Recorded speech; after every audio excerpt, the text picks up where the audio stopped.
Everyone, आज के video में हम पढ़ने वाले हैं फंक्शंस ऑफ मैनेजमेंट। तो फर्स्ट फंक्शन है हमारा मैनेजमेंट का planning. Planning is deciding the best alternative to perform different managerial operation for achieving predetermined goal. Planning एक प्रोसेस है जो मैनेजमेंट ने हमारे ऑर्गेनाइजेशन को ऑब्जेक्टिव को फुलफिल करने के लिए हमें कौन से प्रोसेस को फुलफिल करना पड़ेगा, उसे कैसे करना पड़ेगा, कौन करेगा, जैसे what to do, how to do and whom to, when to do and whom to do, कौन करता है, कैसे करना है, किसे करना है और कब करना है, ये सब हम लोग प्लानिंग में डिसाइड करते हैं।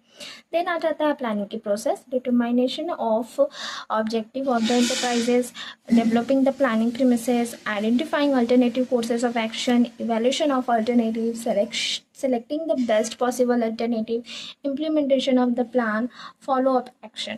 तो फर्स्ट प्रोसेस हमारा बताता है कि इंटरप्राइजेस के ऑब्जेक्टिव को डिटरमाइन करना, डेवलपिंग द प्लानिंग प्रेमिसेस को चूज़ करना कि कैसे इस अपने प्लान को हम प्रेमिसेस करेंगे, बेस्ट अल्टरनेटिव को चूज़ करना, उसे इवेलुएट करना एंड देन उसमें से बेस्ट पॉसिबल अल्टरनेटिव को चूज़ करना। उसके बाद इम्प्लीमेंटेशन ऑफ प्लान, जो प्लान हमने बनाया उसको इम्प्लीमेंट करके जैसे भी हमने प्लान बनाया है कि वो मतलब जैसे हमने प्लान बनाया वो काम कर रहा है कि नहीं, उसको हम लोग देखते हैं। ठीक है, तो सेकेंड आ जाता है हमारा decision making. Decision making is a key part of the manager's activity. A decision may be defined as the course of action which is consequently chosen from the among a set of alternative to achieve a desired result। Decision making क्या होता है, जो भी हमने plan बनाया है उसमें से मतलब किस तरीके से डिसीजन है ना, प्लान तो हमने बना लिया, उसके बाद डिसाइड भी तो करना होगा, डिसीजन भी तो लेना होगा ना कि हाँ इस प्लान को हम लोग किस तरीके से टेक ऑफ करेंगे, तो अपने प्लान को डिसाइड करके उसे प्रोसीड करना। थर्ड फंक्शंस आ जाता है हमारा organising. The purpose of organising is relate organisational people to each other and to work for achievement of organisational goal. Organisation क्या होता है, जैसे भी हमने प्लान बना लिया, कोई भी चीज़ को अगर हम लोग को ऑर्गेनाइज करना है, जैसे अगर आप एक रूम में ही अपना हर चीज़ शिफ्ट कर रहे हो तो आप एक प्रॉपर वे से रखोगे ना कि हाँ अलमारी में कपड़े इस तरह से ऑर्गेनाइज होंगे, बेड यहाँ पे रहेगा, सोफ़ा यहाँ पे रहेगा, या फिर अपने किचन में ही कोई चीज़ सामान रखते हो तो ये ऑर्गेनाइज वे से रखते हैं ना कि हाँ मसालों के डिब्बे यहाँ रहेंगे, दाल के डिब्बे यहाँ रहेंगे। सो उसी तरह बिजनेस में भी कोई भी एक्टिविटी हम करते हैं तो उसको ऑर्गेनाइज वे से करते हैं, जिस तरह से कि हमारा परचेस रिलेटेड जो भी वर्क है वो परचेस डिपार्टमेंट संभालेगा, सेल्स डिपार्टमेंट का एक अलग ही ग्रुप रहेगा। तो हर तरीके को ऑर्गेनाइज करते हुए बिजनेस में भी हम लोग अपने काम को करते हैं। उसका कुछ प्रोसेस आ जाता है, identification of activity, group of the activity, assignment of the activity, delegation of authority, establishment of relationship. ठीक है, तो ऑर्गेनाइजेशन का फर्स्ट प्रोसेस है आइडेंटिफिकेशन ऑफ एक्टिविटी। एक्टिविटी को पहचानते हुए उस वर्क से रिलेटेड जो भी वर्क मतलब जो भी पीपल हैं उनको पहचान कि हाँ इस वर्क के लिए ये पीपल सही है, तो उसको ग्रुप वाइज डिवाइड करके काम पे लगा देना और उनको कुछ अथॉरिटी देना कि हाँ आपकी ये रिस्पॉन्सिबिलिटी है, आपको ये चीज़ कंप्लीट करना है। ठीक है, उस पर बैलेंस बनाए रखे सारे ग्रुप में। फोर्थ आ जाता है हमारा staffing. Staffing is concern with filling various position or jobs in organizing with the suitable person. Staffing means क्या होता है, अब हमने प्लान बना लिया उसको ऑर्गेनाइज, तो उसके करने के लिए हमें लोग तो चाहिए होंगे, तो जिस काम को हमें करना है उसके काम के अकॉर्डिंग उस काम के क्या रिसोर्सेस हैं, मतलब उसमें क्या हम लोग को मतलब किस तरीके से लोग लगेंगे, उनकी क्या क्राइटेरिया रहेगा, क्या डिस्क्रिप्शन, उस तरीके उसको देखते हुए बस मतलब सुटेबल पर्सन को ही ये करना।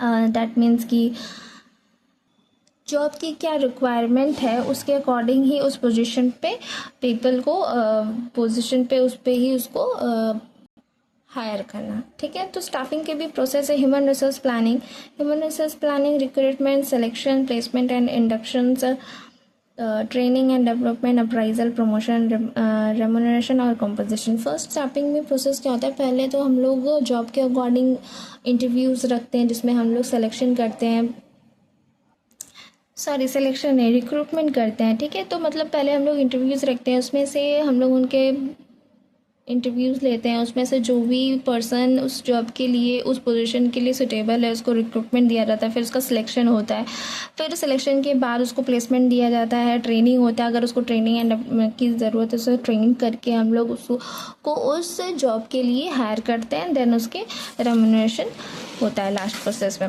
फिफ्थ मैनेजमेंट फंक्शंस है directing A function of management means instructing, guiding, supervising, motivating, and leading the subordinate to contribute to the best of their capability for the achievement of a group goals.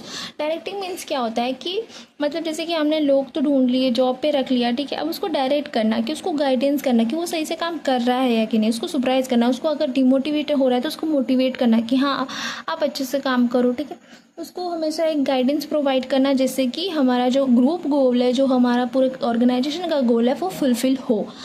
And six function of the management are controlling. Controlling is a process of checking, measuring, and regulating the ongoing activity of the organization to ensure that they are comfortable with the predetermined plan and produce the desired result. Controlling क्या होता है, हर एक process को check करना, उसको major करना, सबको ठीक ठाक से देखना कि सारे काम अच्छे से चल रहे हैं कि नहीं, सारे लोग अच्छे से काम हो रहे हैं कि नहीं, हर एक ग्रुप में हर ऑर्गेनाइजेशन अच्छे से हो रहा है कि नहीं. कंट्रोलिंग एक बेस्ट पार्ट, मेन पार्ट होता है फंक्शन ऑफ मैनेजमेंट का, जो कि किया जाता है अपने डिज़ायर रिजल्ट्स, गोल को अचीव करने के लिए. सो आज के लिए इतना ही. मैनेजमेंट आज हमने पढ़ा है 6 फंक्शंस ऑफ मैनेजमेंट. सो अगर आपको मेरी वीडियो अच्छी लगी हो तो like and subscribe and share करें. Thank you.